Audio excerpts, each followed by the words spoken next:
What is going on, guys? Welcome back to another video on the Football Refereeing Tips YouTube channel. It's been a while. I think it's November the last time I uploaded a video.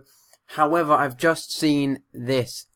IFAB have changed the laws for 2019-20.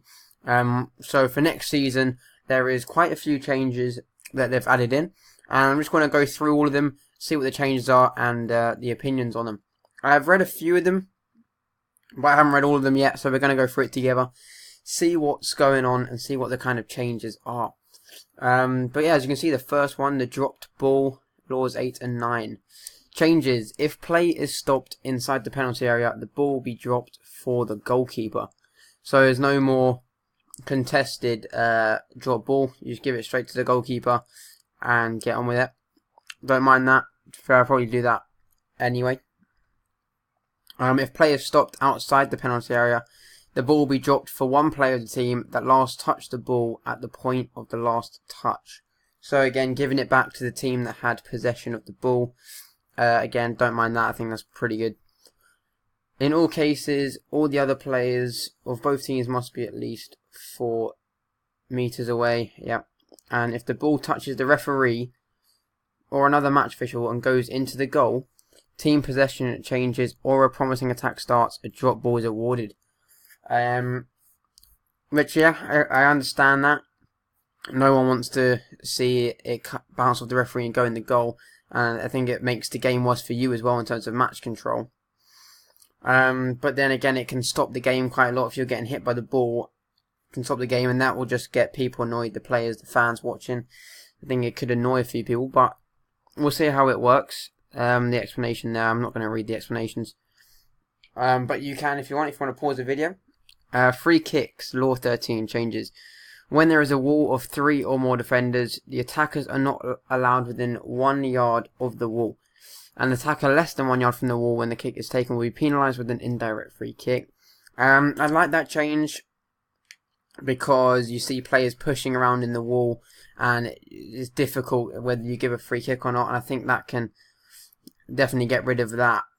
I don't know why it's 3 or more. I don't know why it's not 1 or 2, just a wall in general. But I think that change is pretty good. When the defending team takes a free kick in their own penalty area, the ball is in play once the kick is taken. It does not have to leave the penalty area before it can be played. Okay, so yeah. So before, when it was, the ball had to leave the area in terms of it to be in play. Now that you can pass the ball inside the area, but the attacker still can't come into the penalty area. Goal celebrations. A yellow card for an illegal celebration remains even if the goal is disallowed. Fair enough. Yeah, if you take your top off, it's a yellow card. Goal kick, law 16 changes. The ball is in play once the kick is taken. It can be played before leaving the penalty area. So again, they've changed the goal kick and free kick law. Defenders can touch the ball inside the box, however, attackers can't. Handball, this is a big one. There's been a lot about handball recently. Law 12. Deliberate handball remains an offence. The following handball situations, even if accidental, will be a free kick.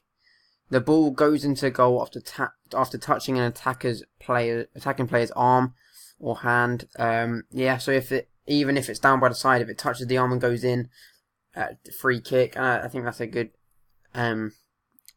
rule change. So there's no doubt if it hits the hand and goes in, it is a free kick. A player gains control possession of the ball after it has touched their hand or arm and then scores or creates a goal scoring opportunity. So if possession changes hands, so possession changes hands, scores or creates a goal scoring opportunity, it's a free kick. Okay. If the ball touches a player's hand, arm, which has made their body unnaturally bigger, it's a free kick or penalty. And if the ball touches a player's hand arm when it is above their shoulder, unless the player has deliberately played the ball, which then touches hand arm. So if it hits them and then hits their leg or something and then bounces up onto their arm, it's not. But apart from that, if it's above their shoulder, it's handball. Yeah, so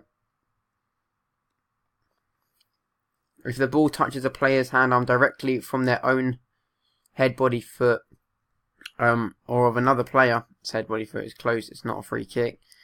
The ball touches the player's hand arm, which is close to their body and has not made their body unnaturally bigger. It's not a free kick. If a player is falling and the ball touches their hand arm when it is between their body and the ground to support the body, not a free kick.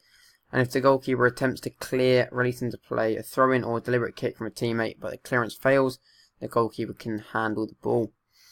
Kickoff law 8. The team that wins the toss can now choose kickoff or which goal to attack, and I think that's a great change because teams always ask, can I take kickoff first half, or ask about kickoff instead of which way to attack, and I think it just cuts it out and makes it a lot easier on us.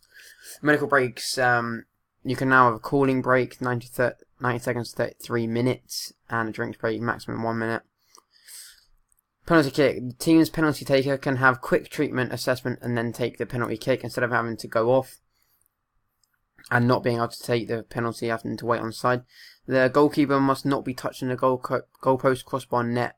They must not be moving when the penalty is taken. And the goalkeeper must have at least part of 1 foot on or in the line with the goal line when the kick is taken. Cannot stand behind the line. Okay. Players' equipment. Multicolored patterned undershirts are allowed if they are the same as the sleeve or the main shirt. Cool. If the referee is about to issue a yellow card, red card, but the non-offending team takes the free kick quickly and creates a goal scoring opportunity, the referee can delay the yellow card, red card until the next stoppage if the offending team was not distracted by the referee. If you have a good memory, then that is a good change. But I forget who's made the challenge quite a lot. But I can work on that. I think it's a good change because how many times have you had to stop play when they're in a promising attack to yellow card or red card someone? So yeah, I think that's a good change. A player who is being substituted must leave the field by the nearest point on the touchline goal line instead of having to come off at the halfway line. And again, I think that's a good one because recently we've seen a lot of time wasting where they're walking from the other side of the pitch across to the dugout.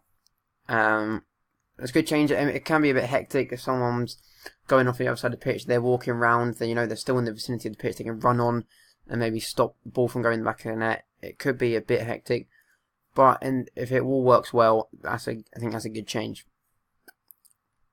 And finally, team officials, laws 5 and 12. A team official guilty of misconduct will be shown a yellow card or red card. If the offender cannot be identified, the senior coaches in the technical area at the time will receive the yellow card, red card. So instead of having to send them to the stands, not showing them anything, you can now show them a yellow card and a red card. And again, I think that is a good change. But yeah, okay, so that is all the law changes for the 2019-2020 season. Let me know what your thoughts on the changes are, if they're good, they're bad, or if you would have done something differently. But thank you guys for watching. Please like and subscribe for more, and I'll see you guys next time. Peace.